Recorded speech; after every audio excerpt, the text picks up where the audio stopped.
This week, we're talking about Simo Hayha, a.k.a. the White Death, the 5 foot and some change tall Finnish sniper who claims to have killed more than 500 enemy soldiers during a 100-day battle in World War II using a bolt-action rifle with iron sights. Listener discretion is always advised. All aboard the Midnight Train.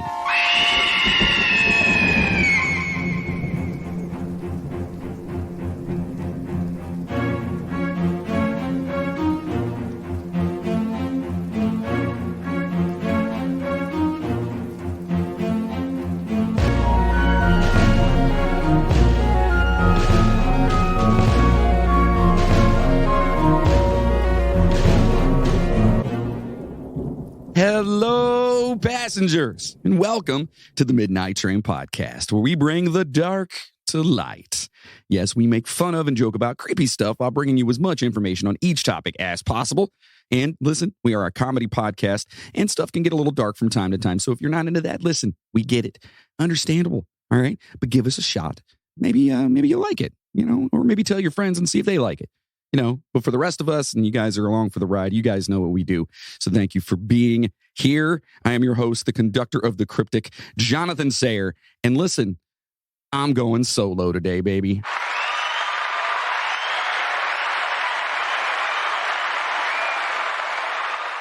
So I want to say really fast, and then we'll get into everything too. I know I don't like to spend too much time talking about things in the beginning of the show, but we are working on the other podcast, Icons and Outlaws. And so the thought here is that I'm going to be doing the train by myself. I know.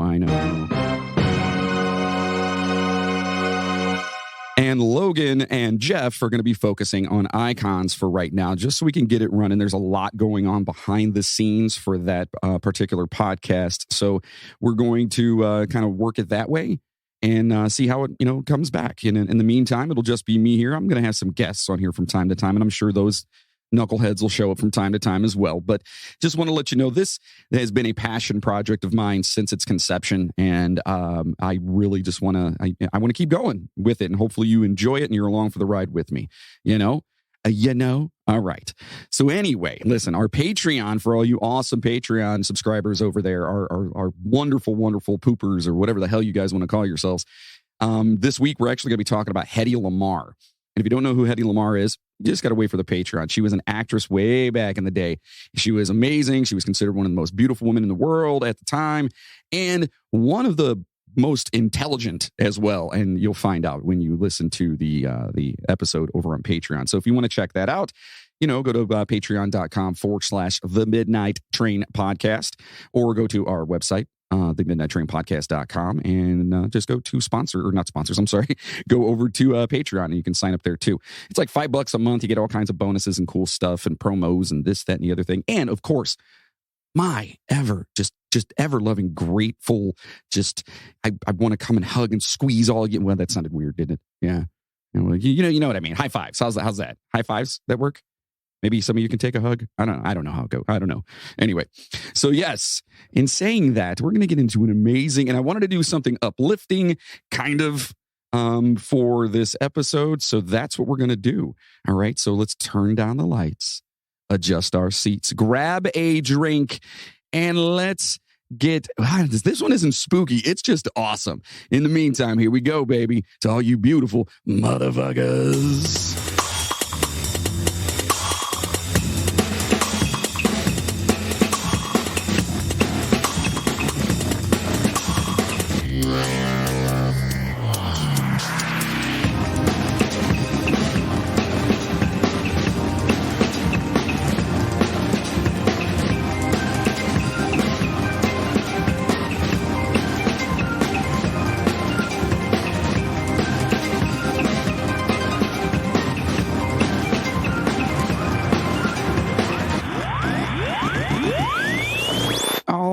So let's talk about a badass. All right. So we're talking about Simo Häyhä. All right. And I've tried going through this to make sure I don't mispronounce too many names. But he is from Finland, was from Finland. And so first we're going to talk about Finland a little bit here. It's officially called the Republic of Finland. And pictures and stuff just look absolutely amazing. Like, so if you look online, like Finland, and if we have any Finnish listeners out there, your country looks pretty damn awesome. Anyway, so the country's name was said to be found on 3 different rune stones. Okay, that's how they supposedly came up with the name of Finland. All right, and I was going to try to pronounce those, but I'm not going to. So if you want to look at that and figure that out, go for it. I mean, it's just, it was like all kinds of weird words that I have like different things over the top of it, and I'm an idiot, so that's just how that goes. They have about 168,000 lakes and 179,000 islands. Helsinki is their capital. As for weather, in Helsinki, the summers are comfortable and partly cloudy, and the winters are long, freezing, snowy, windy, and mostly cloudy. So that just sounds like so much fun, doesn't it? Doesn't that sound like fun? Yeah. Over the course of the year, the temperature typically varies from 17 degrees Fahrenheit to 71 degrees Fahrenheit and is rarely below -3 or above 79. So it's it's a pretty big gap, but that's pretty awesome. You know what I mean? Like, it doesn't get too hot. But then again, -3, that's cold. That's cold. That'll put a little nip in your butt for that one for sure. So they are a member of the EU, 338,455 square kilometers. That's how big they are, or 130,678 square miles for the rest of us, with a population of right around 5.5 million people. So it's pretty awesome.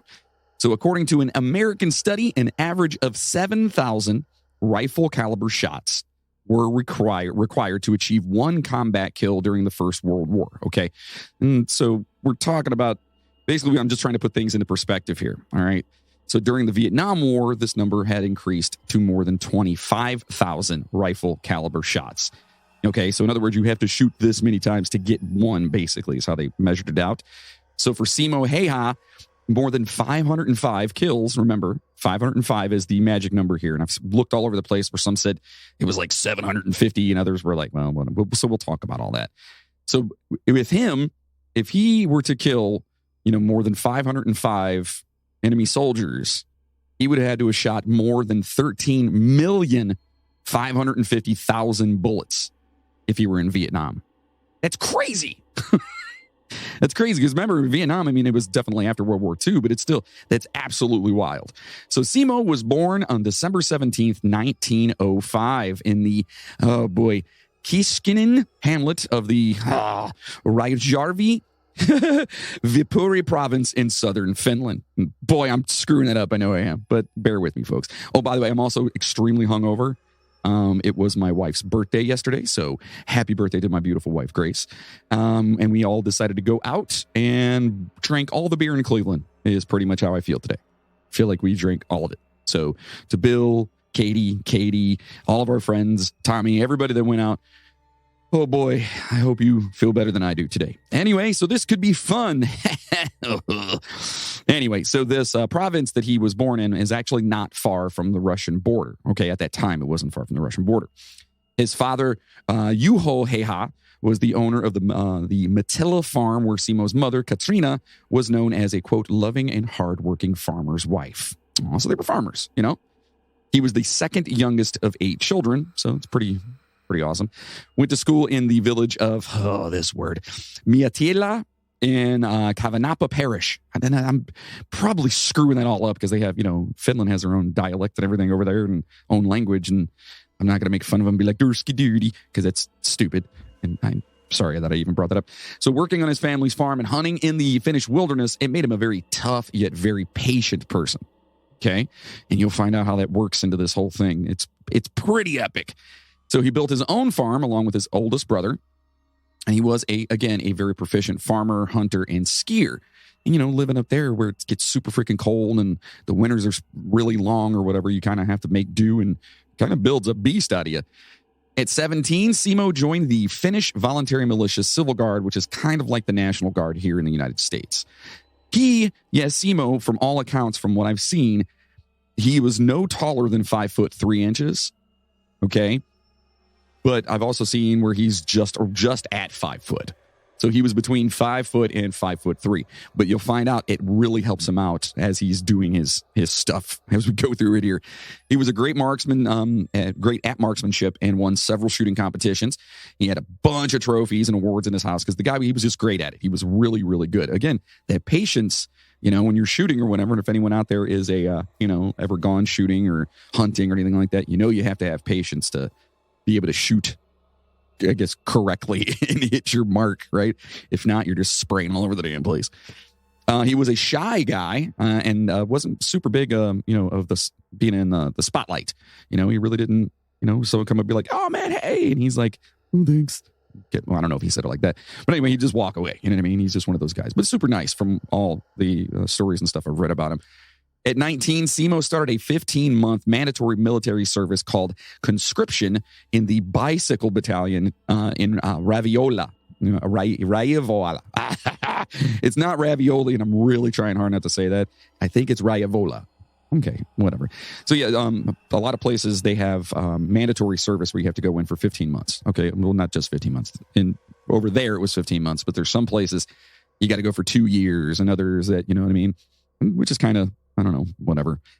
He didn't actually start sniper training until he was around 20 years old. All right, so he was a little bit older.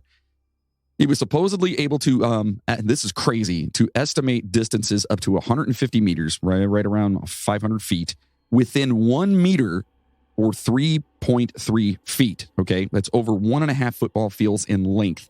So if you can look down and kind of just think about that, what 500 feet is, or 150 meters, and being able to estimate that distance within a meter, like, a little over 3 feet, that's crazy. Like, I'm looking at a wall right now that's probably 6 feet away from me, and I probably couldn't even, do that. I don't know. It's just crazy to me. Anyway, so it really helped him out when he was like, trying to figure out the distances for his marksman, for shooting and stuff like that. So it was really cool. An author that wrote about Simo said that he once hit a target 16 times from 150 meters away. Remember, that's 500 feet in only 1 minute. Okay. Now, a lot of you are thinking, okay, bang, bang, bang, bang, bang, bang. Yeah, that's fine. 150, you're talking 500 feet, hitting the same target 16 times. And this guy says, quote, this was an unbelievable accomplishment with a bolt action rifle, considering that each cartridge had to be manually fed with a fixed magazine that held together 5 cartridges. Okay. So he had to bolt action. So it's bang, click, click, eject, then throw your bolt forward again, bang, click, click. You know what I mean? So if you guys are ever wondering what that, anyway, if you've played Call of Duty, you know what the dang gun does. So Simo went back to his farm until the invasion happened. Okay, so he basically did his service. He won a bunch of stuff, and he went back to his farm, and he's like, all right, cool. So now let's talk about this crazy invasion. And this is kind of part of the reason why I wanted to talk about this, but I also just think it's amazing. Like, the whole story about Simo is just absolutely wild. And from all, accounts, it happened. Like, but there was a lot of propaganda involved in there too. And you guys know how this, the Ukraine guy we talked about in the bonus we just recently did. What is his name? I can't remember, the Ghost of Kiev. Haha. Like that, it's like, does it really exist? I mean, maybe, but it's probably just to get everybody like, we can do this, which is good to have. You need that morality boost. So let's talk about this one here. It's the war here. The Soviets did not trust Germany during World War II. Okay. Shocker. And wanted a buffer zone. So in the autumn of 1939, the Soviet Union demanded that Finland move their border back 25 kilometers from Leningrad. Okay. They wanted to have that little buffer zone there just in case something went down. And of course, the Finnish government said, nah. So the Soviet Union staged an incident at the border. Yes, a fake incident, using it as an excuse to attack Finland. Okay, so they say, hey, we want you to move. They say, no. And they go, oh, okay. And then basically stage some thing and then go, oh, guess what? Now we can come attack you. It's dumb.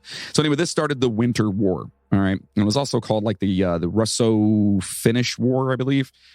So Stalin sent over 750,000 Russian soldiers to invade Finland. Finland's army only had 300,000.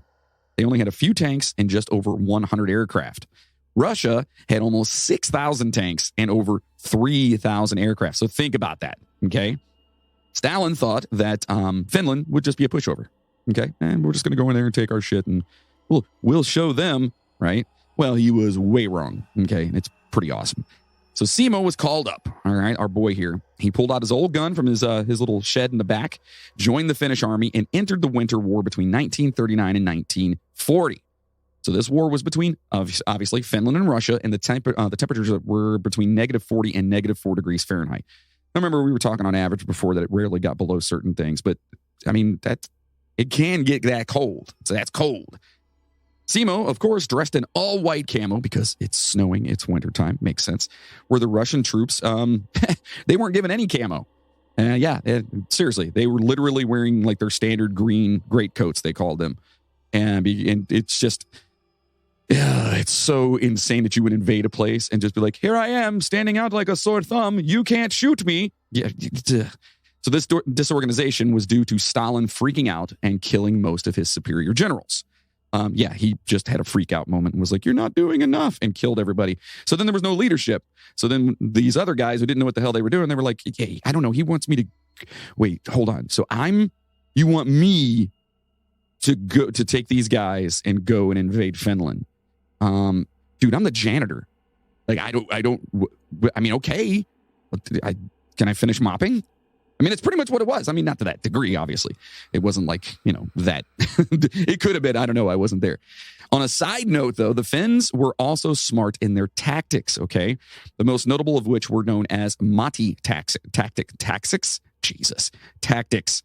Since the Soviets would invade by the roads, the Finns would hide out in the surrounding wilderness. Of course, that's their area. They would then let the invaders cross the border and attack them from behind. Smart move.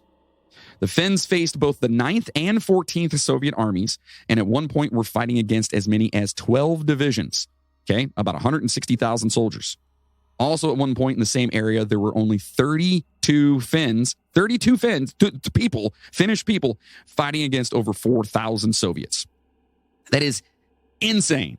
But it makes you kind of think about things, doesn't it? That's why I wanted to talk about this, because, I mean, kind of like what's going on there.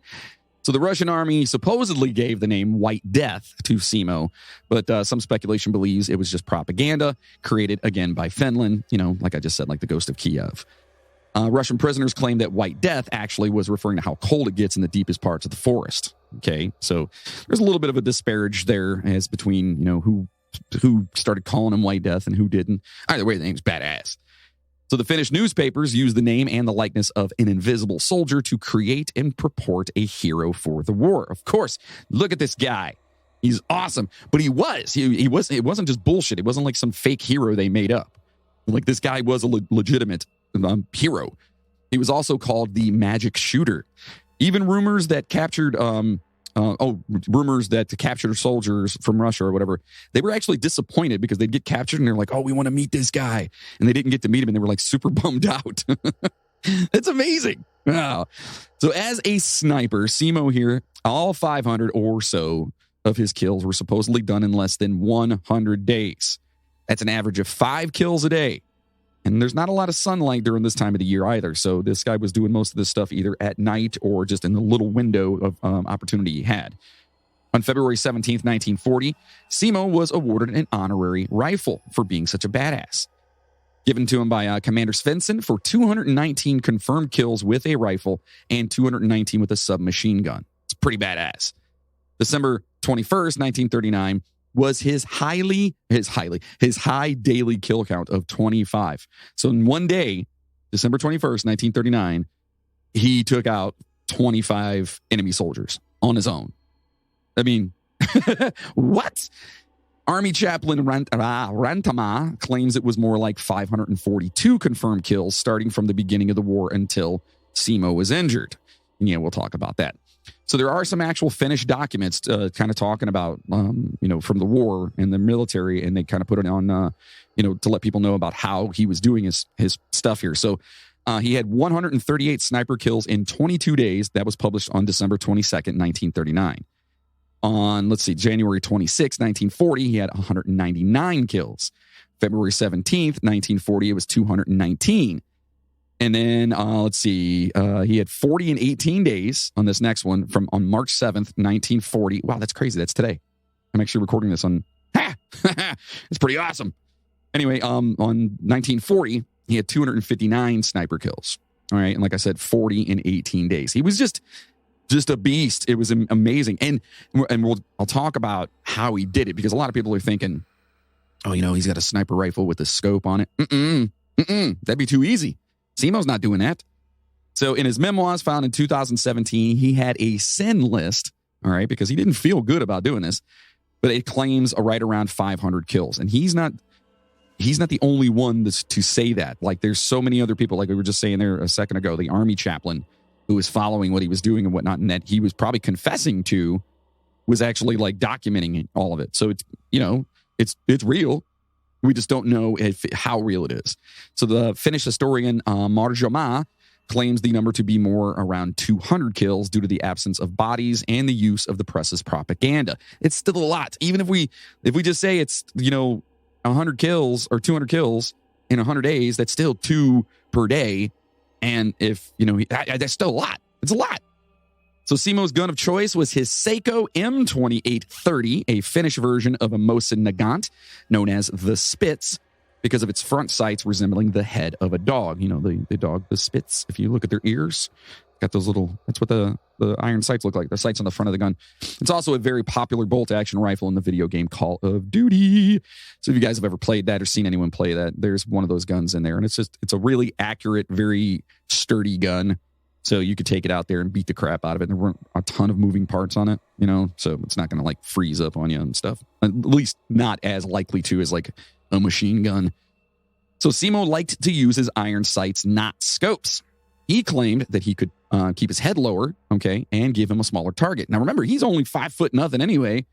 And if you got a scope on that gun, you're going to have to lift your head up more, where he would rather just use the iron sights. The iron sights were also dependable, where scopes could fog up in cold weather and made the gun easier to hide.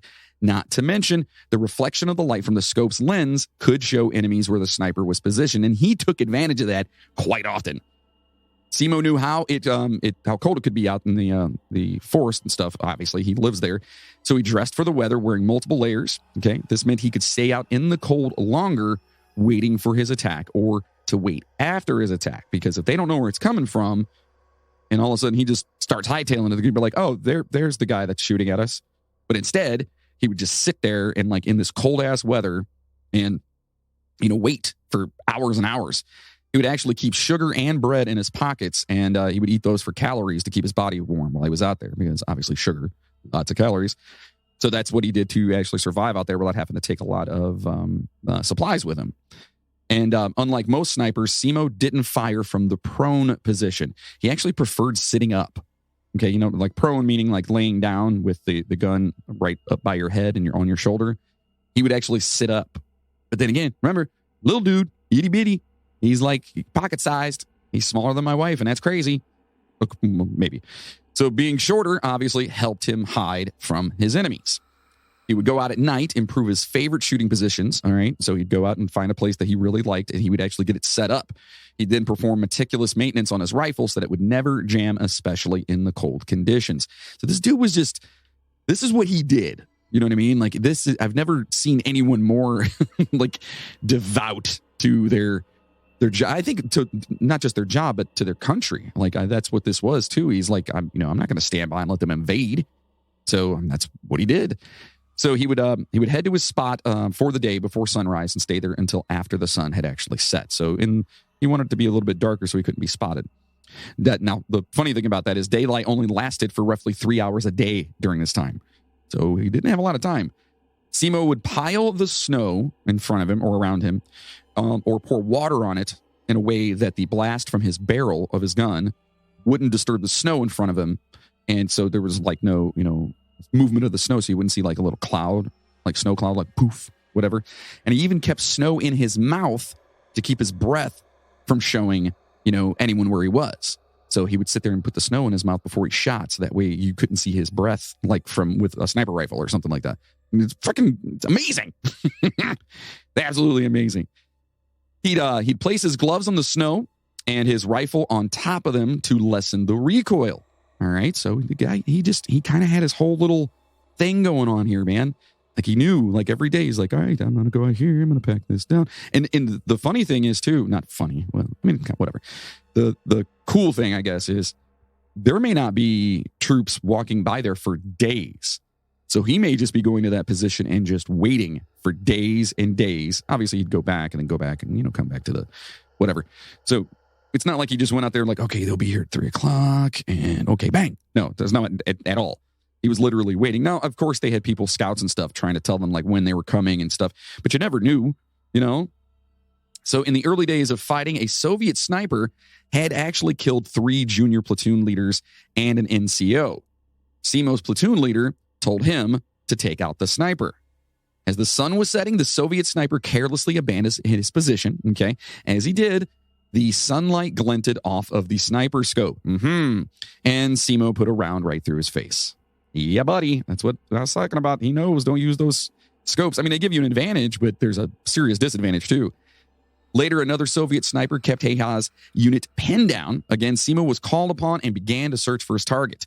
Using another Finnish lieutenant as a spotter, he took the Soviet sniper out with a single shot from 400 meters away. Damn, that's awesome. Simo once told a writer that snipers didn't actually aim for headshots, and it kind of makes sense. Quote, "The head is a small size compared to the torso, and for that reason, I always fired at the center of the torso. Shooting an enemy should only be done so when the probability of killing the enemy is at its highest, and if aiming at his head, a slight misjudgment leads to a miss, which can give away your position with no gain taken." Okay, makes sense, right? It's a small little nugget out in the distance. Where you center mass on a body, it's a bigger shot, right? So now let's talk about him getting wounded. Yes, so he did all this stuff in like 100 days, basically. He went out and, I don't want to say single-handedly, but damn near single-handedly wiped out like anywhere between 200 to 500, depending on where you look. You don't really know, but we know for a fact, God, I keep stuttering today. We know for a fact that it was at least 200, which is just awesome. And by the way, it's a record that still holds today for the most snipes, I guess, most kills, most confirmed kills by a sniper in the military, in any military. Pretty awesome. So now he did get wounded and it was pretty rough. So they actually ordered counter snipers and artillery missions to specifically take out Simo. This dude was getting under Stalin's skin hard. Like, wait a minute. One guy? You're telling me one guy? No.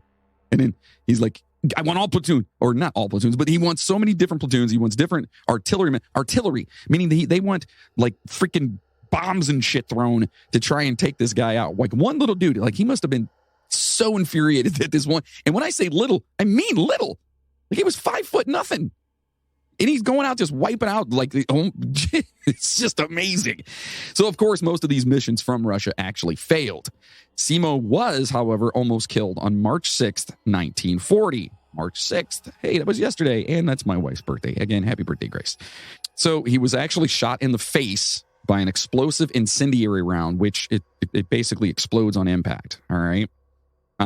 It's pretty fucked up, too. His lower left jaw, it got hit in the lower left side of his jaw.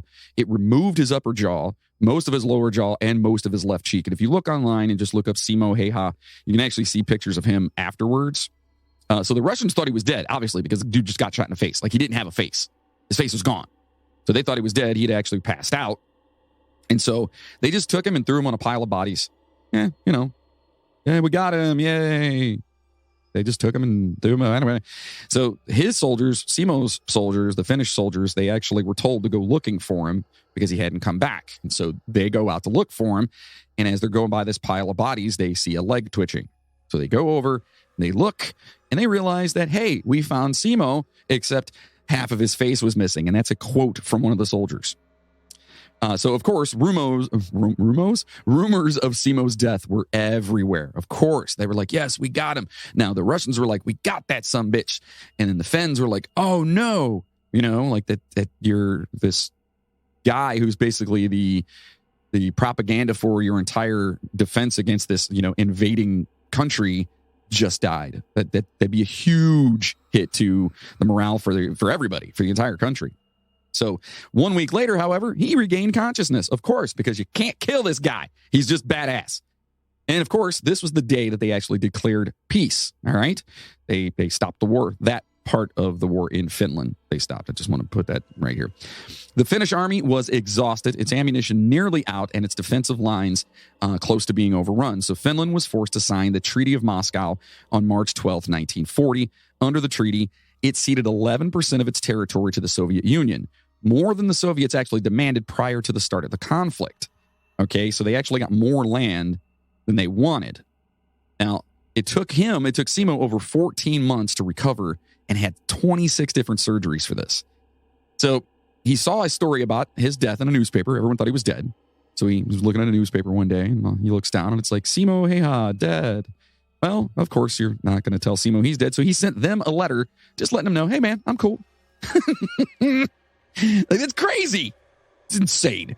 So after his recovery, he actually wanted to go back out and fight, but he was not permitted because of his injuries. They were like, dude, come on, man. Like, your face is, have you seen yourself? Like, I don't think you're up to it. But he was down. He wanted to go and he wanted to keep fighting for his country. So now he did get a bunch of accolades and awards and stuff, and he received the first and second class medals of liberty, which are very high honors over there, and the Kola Fighters medal, and that's Kola, Kolla, which is probably like Koya. I don't, maybe I'm an idiot. I'm sorry. He was promoted from the lowest ranked non-commissioned officer, and yeah, that was actually his rank in the beginning of this. He was like a corporal, if I'm not mistaken, which is basically just, you're at the bottom rung of the barrel. And then he was promoted to the first military rank of an officer after what he did. Of course. I mean, hell yeah. This dude freaking pretty much wiped out. And he didn't wipe out, but he definitely stood up to the Russian forces, in which, we're kind of seeing a lot of that going on right now with the Ukraine, where, they're a smaller country, and it was probably thought, hey, we're just going to take this, and they're not taking it so easily. So he was nominated as a Knight of the Mannerheim Cross, which is considered the greatest Finnish military honor. He, as far as I know, he did not actually get that, but he was nominated for it. And he was given his own farm in southeastern Finland. Fittingly, it was located right near the Russian border, probably just to remind them of what he did last time and to not fuck around and find out, because that's what would happen. So after the war, he became a successful moose hunter and dog breeder. He received death threats from people who thought that what he did was wrong, which, there's people out there that don't, they're any kind of death is wrong in some people's eyes. So that sucks that this dude did what he did and like almost died for his country. And people are like, yeah, you're a dick. It sucks. So he never talked about the war or what he had been through after this. Like, he just basically just didn't want to talk about it. Like, there was a couple interviews here and there, but it's not like he hung out with his friends and like, hey, by the way, guess what I did? It wasn't like that. When someone did ask him, it was actually a reporter asked him how he became such a badass. Basically, he just said, practice. That's it. Practice. So he's just humble little dude.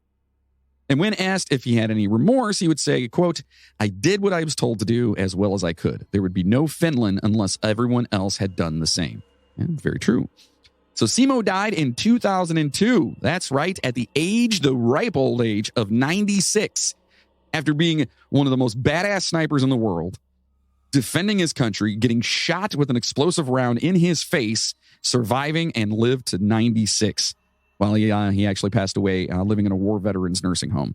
He never married or had any children. So that probably explains why he lived so long. Woo! No, I'm just kidding. Anyway, so nobody in history has ever been credited with more confirmed kills than Simo Häyhä. Like, that's it. Like, he's literally the top-notch guy. Oh, and by the way, despite gaining around 22,000 square miles of Finnish land, because that's what remember I said they went in and they wanted some and then they ended up getting more. The Soviets actually lost the Winter War with most of their troops having been killed by the defending Finns. So the Finnish, basically it was considered, even though they got the land, it was still considered a loss because they had more casualties. A Russian general later remarked that the land they had conquered, quote, was just enough to bury their dead. And now, boys and girls, it's your favorite part of the show, the movie review. Which top 10 movies will make the cut today? All right, so we're going to be talking about the top 10 best sniper movies of all time. And you know how we do it here. So we're going to go through some of these here. Now, there's actually 11. So I will start at 11 here for you. And 11 is The Jackal.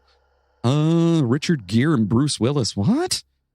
It says The Jackal revolves around two main characters, a lethal assassin and master of disguises, and an Irish Republican IRA sniper. Aside from his connection with the Russian mafia, the Jackal, Bruce Willis, has an enigmatic link with Mulqueen, Richard Gere, who during that time is serving time in jail. I have never heard this at all. It's based on a novel by English author Frederick Forsyth, The Day of the Jackal. All right. Directed by Michael Caton Jones. And this one's coming off of Knowledge Gear. So it's not IMDb. Sorry about that. So anyway, that's number 11 on this. I just figured I'd throw an extra one in there. Number 10, American Sniper. I have yet to see this one. Everyone says it's actually really awesome. Let's see. Bradley Cooper is Chris Kyle, a soldier who makes a name for himself as one of the most lethal snipers in American history.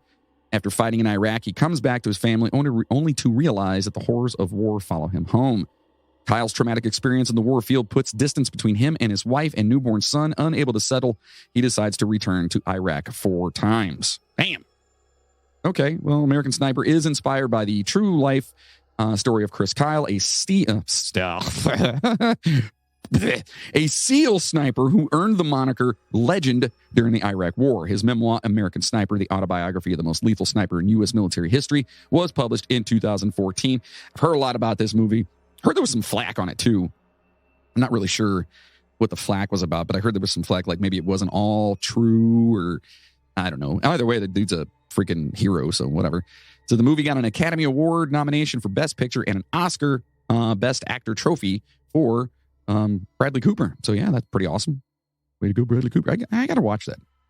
You guys got to let me know if you've seen these movies and tell me how good they are. Let's see. This one, Enemy at the Gate. Yes, seen this one. Jude Law. Perfect. Set during World War II, the movie revolves around Vasil Zaitsev, who's Jude Law, a highly skilled sniper in the Red Army. During the Battle of Stalingrad, he plays a pivotal role in the Russians' win against the German forces. All right. Enemy at the Gates is based on the real-life story of Russian legendary sniper Vasily and a close reflection of Hitler's invasion of Stalingrad from 1942 to 1943. There's another one based off true story. Pretty cool. Let's see what we got here. Number 8. The Wall. This gripping war thriller features excellent performances from lead stars Aaron Taylor Johnson and John Cena. What? John Cena? Like the wrestler? Let's see. Staff Sergeant Shane Matthews, John Cena, is a sniper sent to Iraq to investigate a pipeline construction site. Serving with him in the war-inflicted country is Sergeant Alan Isaac Taylor Johnson, his faithful spotter. When answering a distress call, the two become the target of a barrage of sniper fire let loose by an unseen enemy. Matthews ends up critically injured while Isaac sustains a shot on the leg. Well, there you go. Directed by Doug Liman, The Wall hit the theaters in 2017. Aside from Cena and Taylor Johnson, it also stars Spencer Thomas and Laith Knockley. No idea who that is. Yeah. Anyway, so I have not seen that one. This number 7 is Sniper. Okay. And I'm pretty sure this is Tom Berenger, right? Yeah. Sniper centers on the lives of the unlikely duo consisting of a U.S. Marine sniper and a SWAT member sent on a mission to kill rebel leaders. Oh, boy. Master Sergeant Gunnery Becker, which is Tom Berenger, carries the stigma of having been the cause of death of his squad. Another chance for redemption is when he is paired up with Richard Miller. Billy Zane. Aw. You guys know him. He was the asshole in Titanic. He's also been in a bunch of other stuff. He's super cool. He was in Demon Knight. Yeah, he was the bad guy in Demon Knight too, which is amazing. See, Sniper enjoys a cult following, setting off a total of 7 direct-to-video sequels, oh boy, including Sniper 2, Sniper 3, and Sniper Reloaded. Oh, there you go. Reloaded. This one's pretty cool. Shooter. You guys have probably seen this one, I imagine. At least I have. You guys got to let me know again if you've seen these or not. This is about, who's in this one? Oh, what's his name? Oh, damn it. I got it right. Swagger had the perfect record until his latest operation went down the drain and he left everything behind. Not for long, a high-ranking official manages to trace his location and convinces him to take a new job. There's an assassination plot against the President of the United States, and he must help stop it. Swagger soon realizes that, this is misspelled. I love it. Soon realizes that the mission is not as it seems. The government has set him up, and he becomes the center of a nationwide manhunt, the mastermind of the attempt to kill the president. Yeah, you guys have seen this, right? All right. Yeah, and it's, why doesn't it tell me his damn name? It's, what's his face? Mark Wahlberg. That's it. Damn it. Took me forever on this. So yeah, it's pretty cool. I like that movie. I thought it was fun. Let's see here. Number 5, Saving Private Ryan. Of course, I remember when this movie came out, man, it was such a huge deal. Especially like the the sound effects and stuff. It's like when you're watching it in surround sound, you can hear the bullets flying. And that was like my first time. Well, no, that was like one of my first times. The first time ever, I was watching Twister at my buddy's Nate's house, and his parents just got like a surround system. And and I remember going, whoa. Yeah, now I have my own. Na, na, na, na, na. I don't know why I did that. So Saving Private Ryan, 1998 Steven Spielberg film, follows the riveting mission of a group of men to save a young soldier and return him safely to his mother's arms. Stars, of course, Tom Hanks, who plays Captain John Miller.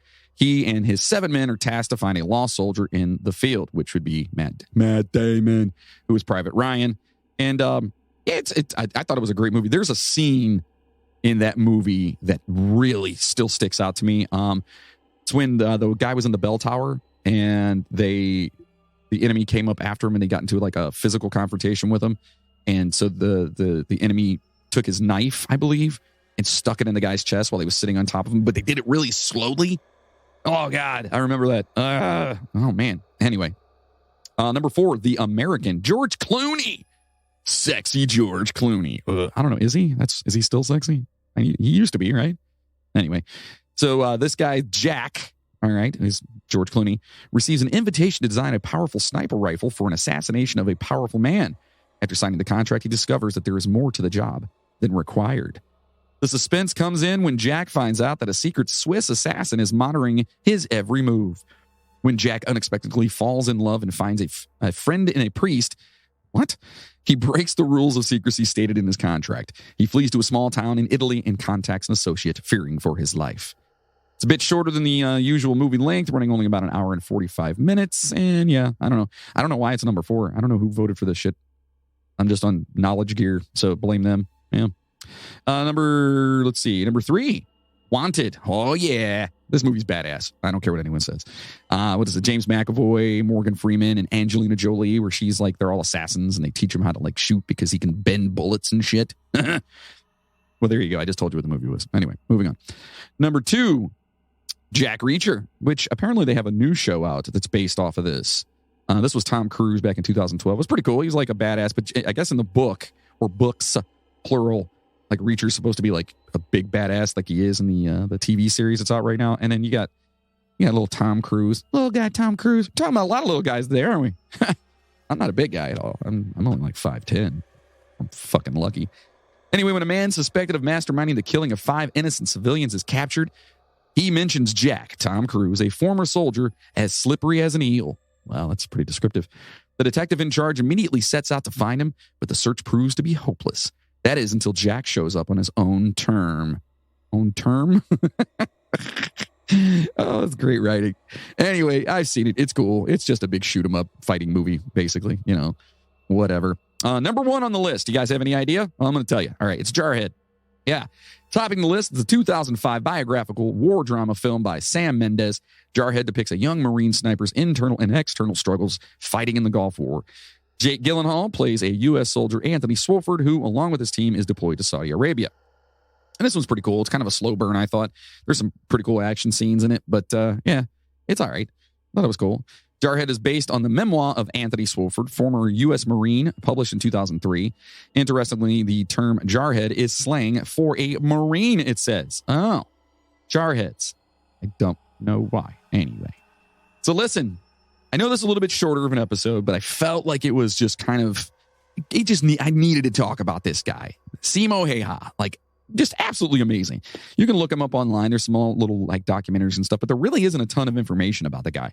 You got to remember he was, way back in the day, early 1900s. But, if you do some research, you're going to find all kinds of, he killed like 1,000 people, or he killed, I don't know, 6. I didn't see 6 anywhere. The least amount I saw was 200, but for all intents and purposes, it was right around 500. And that's what he claims in his memoir.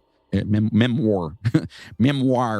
Anyway, he claimed that as well. So anyway, I don't know. Thought it was a cool story. Hope you guys liked that. Let me know what you think. Because, listen, we need some hope, right? We need some hope. And he's a little white hope. Get it? Because he's dressed in white, and he was a sniper, and he was little white. I'm going to stop. I'm stupid. Anywho, and it's totally weird doing it by myself here. And this is definitely, I don't want to ever actually stop doing this podcast because I enjoy it thoroughly. I love learning new things about weird, mysterious, unsolved, creepy stuff. And hopefully you guys like listening to me tell the stories like this amazing person that we talked about today. Like I said, do your own research, go out there and look, and, you can find all kinds of cool stuff about him. But listen, also make sure to stop over to our official website, themidnighttrainpodcast.com. At our website, you can buy some super sweet merchandise at our store where you can find our Duke of Fingerbum shirt. We have the Jersey Raccoon. There's all kinds of cool stuff over there. I actually just got myself a phone case recently because why not, right? Support ourselves, I guess. And then, of course, make sure while you're there, check out our sponsors like Dr. Squatch Soap, because Dr. Squatch is changing the way men approach hygiene by providing all natural, high quality, healthy products like bar soaps, hair care, colognes, beard oils, and so much more that make you feel like a man and smell like a champion. All soaps and products are made right here in the U.S. using the finest all-natural ingredients, not cheaply made or harmfully mass-produced. You can get 20% off your first subscription. Just head on over to our website, themidnighttrainpodcast.com, and click on sponsors, and then you'll get a little code in there. And then, yeah, just let them know we sent you. They have a new Batman, not kit. What am I trying to say? A new line, I guess, that are Batman related. I don't know. I haven't seen it. I just got the email yesterday and I'm like, oh, not that I'm a huge Batman fan, but I am a nerd. Anyway, get the best damn soap or get it for somebody else. That's how you do that. And also check out our other sponsors like BarkBox over there and Voodoo. Listen, Voodoo's still killing it over there, guys. If you guys haven't had a chance to get Voodoo vodka, they just expanded their place. Remember, they're a sponsor of ours. They're really good friends of mine. And I just wanted to give them a shout out. Because Voodoo Vodka is awesome. So make sure you go check them out. VOUDOUX, right? Voodoo Vodka. It's great.